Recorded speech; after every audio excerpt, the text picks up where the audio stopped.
Nosotros mismos sabíamos cuál era el problema, somos demasiado complacientes. Se lo dije a mi esposa cuando aceptó hacerse cargo de ese maldito Minavid.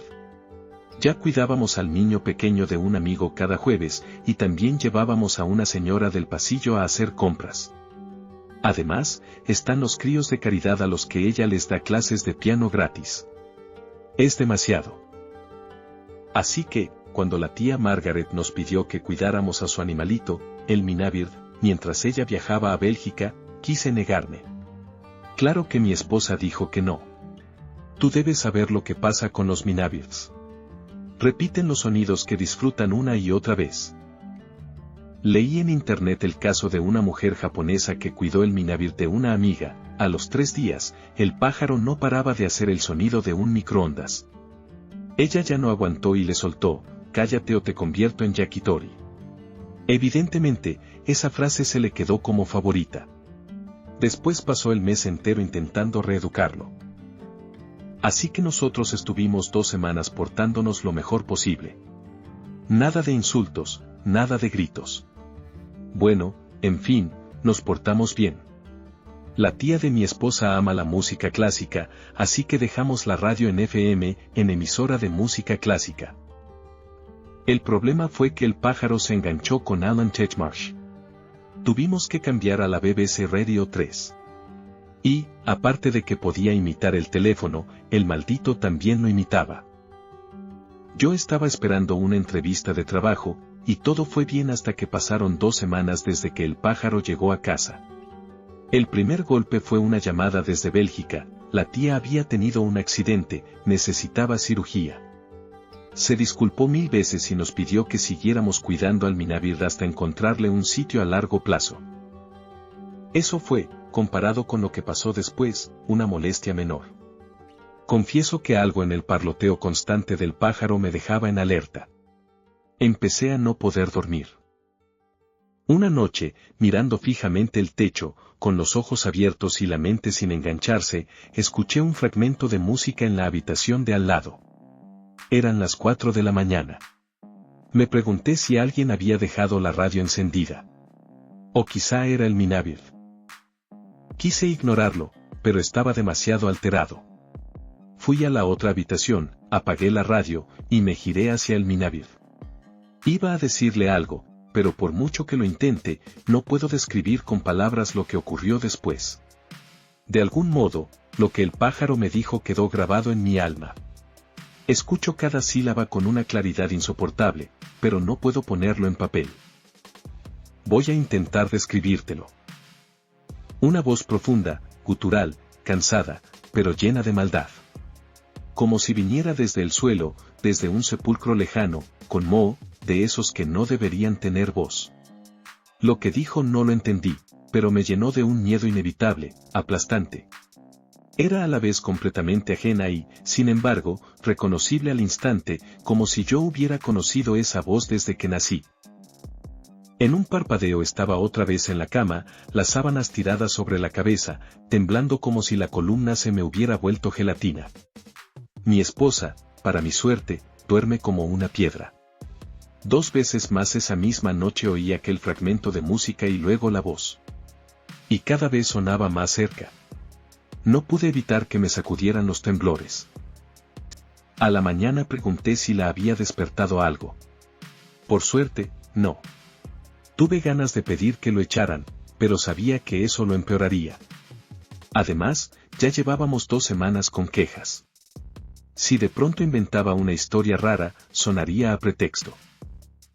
Cuando ella se fue a las clases de piano, me puse a pensar un poco. Tal vez mi miedo había nacido de la oscuridad, de la falta de sueño, de la irritación, pero necesitaba saber si estaba justificado. Necesitaba saber qué estaba diciendo. Preparé una grabadora de MP3 y esperé a que volviera a hablar. Esta vez tenía para soltar cosas sin sentido, incluso chistes de Groucho Marx, pero nunca repetía la voz espectral. Solo al día siguiente, a las 4 en punto de la madrugada, oí otra vez el fragmento de música y supe exactamente lo que iba a pasar. Agarré la grabadora, la encendí y corrí a la otra habitación.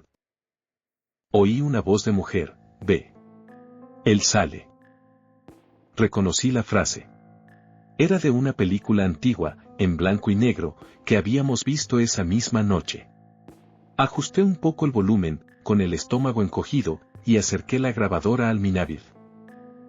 El pájaro ladeó la cabeza, me miró como preguntándome algo, y empezó su recitación oscura. Me estremecí al oír una voz tan profunda, transmitida por una cosa tan inocente, y aún así llevaba por detrás toda la malicia del infierno. Pero en el fondo sentí que ganaba algo, tenía una grabación. El pájaro hizo su acto 3 veces en unas 2 horas, música, voz de mujer, luego aquel murmullo profundo, inquietante. Yo lo grabé cada vez. Al día siguiente, apenas mi esposa salió a trabajar, escuché la grabación. Con luz de día pude reconocer la música como parte de facilidad de Walton. Pero lo de la voz, seguía enfermándome. Y aún así, por absurdo que parezca, me alegraba de que la grabación saliera bien. Cuando me fui, le dije al Minavir, adiós. Le hablé como si fuera una despedida normal. Dile que Groucho te envía, respondió el pájaro. No entendí que le veía a Groucho Marx, pero el caso era ese, había un idioma, una frase, una voz, y todo provenía del Minavir. Salí ese día con la grabación para buscar a quien pudiera saber algo. La llevé a la biblioteca, al colegio de idiomas de la ciudad, al instituto cultural, incluso a un sitio de sushi, por si era algo oriental. En ningún lugar reconocían esa lengua. Y en todos, la gente se ponía pálida cuando la escuchaba, me pedían que la apagara y que me fuera de inmediato. En el sushi, incluso me ofrecieron maki gratis si prometía no volver. Eso, al menos, era una pequeña ventaja. Pero no había avance. Como último recurso, fui a la catedral católica. El suelo de piedra fría y los mosaicos me dieron un respiro del sol mientras entraba. Dentro todo era oscuro como la noche, la luz salía desde el dosel sobre el altar, como una tienda en la cima de una colina. Miré alrededor y di un respingo, vi al sacerdote sentado en el mostrador de información. Era alto, muy mayor, casi esquelético. Con sus lentes gruesas, formó una sonrisa fina y torpe, y me saludó con un gesto torcido. Me acerqué con cautela y le expliqué por qué había ido. Escuchó la grabación en silencio. En su cara apareció algo parecido al reconocimiento. Luego preguntó, ¿de dónde has sacado esto? Le conté sobre el Minavir que cuidábamos. Lo meditó un instante. Se disculpó, se apartó caminando despacio, y volvió con otro sacerdote, más joven, más ancho, con un bigote estilo morsa. Este escuchó la voz apenas un momento y luego pidió ver al Minavir de enseguida. Yo los llevé al piso y les preparé un té. Los 3 nos sentamos en silencio, mirando al pájaro. Otra vez, el Minavir no repetía aquella voz de sepulcro. Solo parecía hacerla de noche. El sacerdote joven no se movió ni hizo un sonido mientras escuchaba. En cambio, el mayor, esquelético, agitaba las manos con aprobación cada vez que el Minavir imitaba a Groucho, incluso cuando se le escapaban pequeños jadeos de disfrute. Después de media hora, el sacerdote joven habló. Señor Stevens, gracias por avisarnos de un asunto tan extremadamente serio. Ha hecho lo correcto. Puede estar tranquilo, no corre peligro inmediato. El pájaro solo está copiando a alguna persona que ya ha escuchado diciendo eso. Interrumpió el mayor, señalando con aprobación. Y lo hace excelentemente con Groucho. Pero el joven siguió, severo. Sin embargo, quien haya pronunciado esas palabras está en grave peligro. Quisiera que averiguara dónde aprendió el pájaro esas frases, y que nos permita encontrarnos con esa persona. ¿Y cómo iba yo a averiguarlo? ¿De dónde? ¿De la radio? ¿De la televisión? Era difícil creer que algo así.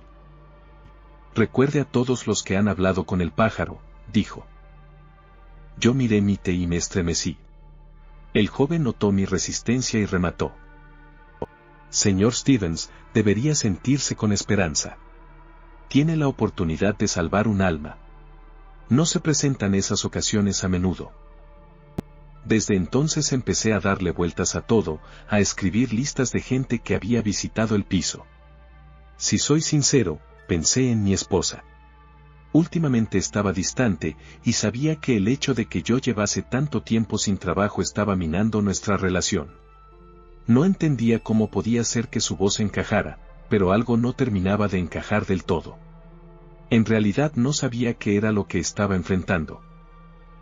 Aún así, la solución más prometedora llegó al día siguiente. Cerca del mediodía sonó el teléfono. Contesté, y sentí que se me encogía el estómago y que el corazón se me iba a salir del pecho cuando escuché la voz al otro lado.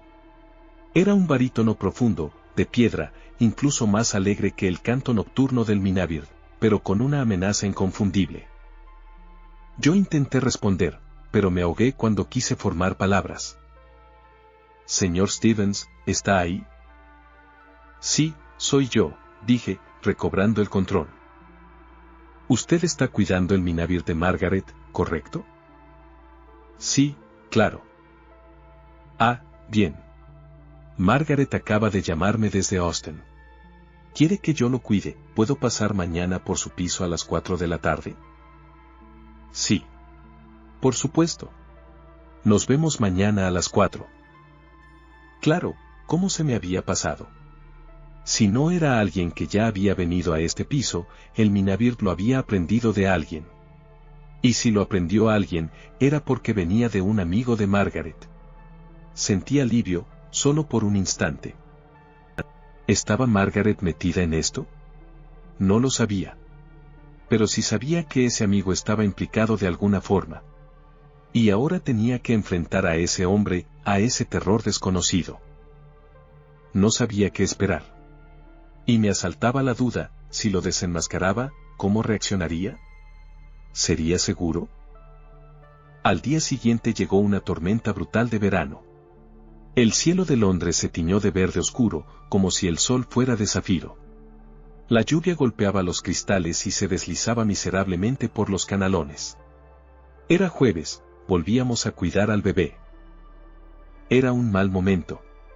No quería que el niño estuviera allí cuando confrontara al desconocido. Miré el reloj, faltaban 10 para las 4. Temblé. Una parte de mí quería simplemente entregar el Minabird y acabar con todo. No mencionar nada de la invocación rara. Después de todo, ¿por qué iba yo a creer lo que había dicho el sacerdote? Yo sabía qué iba a hacer. Pero entonces oí la música. Ese pedacito de música, simple, solo un aviso, el presagio de la voz demoníaca. El bebé se reía y gorgoteaba feliz en el sofá. No quería que algo así lo oyera. Así que me apresuré hacia el Minabird. Entonces el pájaro empezó a hablar con voz de mujer. Sentí que el corazón se me subía a la garganta. Mi primer impulso fue estrangular al Minabird, pero me interrumpió una voz, esa voz terrible y oscura, y todas las fibras de mi cuerpo querían gritar. Pero aquella voz no venía del Minabird. Venía del bebé.